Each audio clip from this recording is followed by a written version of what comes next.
इन्होंने फीस इतनी ज्यादा कर दी है कि जो 15,000 फीस थी उसे 2.25 लाख रुपया कर दिया ताकि छोटे जिलों के प्रत्याशी इसमें भागीदारी न कर सके। चाहते हैं जहां तक युवा अधिवक्ताओं को स्टाइपेंड मिलना चाहिए, स्टाइपेंड के नाम पर कोई पहल नहीं की, चैम्बर नाम पर कोई पहल नहीं की। कि चुनाव ये मंडल वाइज होना चाहिए। अगर मंडल वाइज चुनाव होगा तो छोटे जिलों तहसीलों को कोई प्रतिनिधित्व मिलेगा। नमस्कार दोस्तों, आप देख रहे हैं नेशन न्यूज भारतवर्ष और मैं दीपक शर्मा। उत्तर प्रदेश बार काउंसिल 2025-26 चुनाव का बिगुल बज चुका है। हमारे साथ मौजूद हैं कानपुर बार एसोसिएशन के पूर्व अध्यक्ष श्री रामेंद्र कटियार जी, जो इस बार काउंसिल यूपी के चुनाव में उम्मीदवार हैं। काउंसिल चुनाव का पिछली बार जो नामांकन की फीस थी वो तकरीबन 15,000 रुपए थी। इस बार वो फीस लगभग 11 गुना बढ़ चुकी है। ये एक बहुत बड़ी साजिश है। इस पर हम आपका नजर डालेंगे। जो हमारे छोटे जिले हैं या तहसीलें हैं वहां का भी प्रतिनिधित्व होना चाहिए, लेकिन इन्होंने फीस इतनी ज्यादा कर दी है कि जो 15,000 फीस थी उसे 2.25 लाख रुपया कर दिया ताकि छोटे जिलों के प्रत्याशी इसमें भागीदारी न कर सके। अब आता है इस समय में जैसे लखनऊ हाई कोर्ट और इलाहाबाद हाई कोर्ट में करीब दोनों हाई कोर्टों से 10-10 मेंबर ये हो जाते हैं।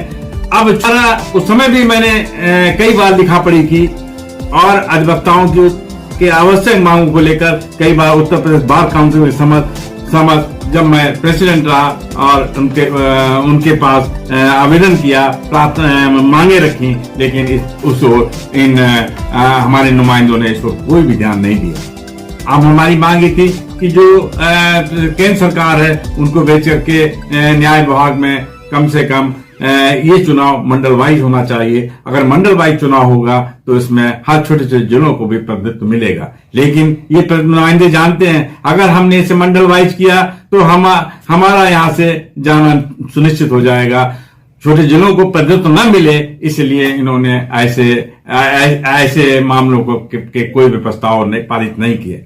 आप यहाँ तक आ जाते हैं कि जहां तक युवा अधिवक्ताओं को स्टाइपेंड मिलना चाहिए, स्टाइपेंड के नाम पर कोई पहल नहीं की, चैम्बर नाम पर कोई पहल नहीं की। अब आता है कि वृद्ध अधिवक्ता हैं उनके पेंशन के नाम पर कोई ध्यान नहीं दिया। आवास, इसके बाद चैम्बर, लैपटॉप और आर्थिक मदद, मेडिक्लेम पॉलिसी, इस ओर इन्होंने कोई भी प्रस्ताव पारित नहीं किया। अगर आप प्रथम वरीयता से चुनाव जीतते हैं तो ऐसे कौन से मुद्दे रहेंगे जो इनको आज प्राथमिकता देंगे, जो अधिवक्ताओं के हक में होंगे? सबसे पहले हमारा ये होगा कि चुनाव ये मंडल वाइज होना चाहिए। अगर मंडल वाइज चुनाव होगा तो छोटे जिलों तहसीलों को भी प्रतिनिधित्व मिलेगा और युवा अधिवक्ताओं के लिए कम से कम 10,000 रुपया प्रति माह स्टाइपेंड और उनके लैपटॉप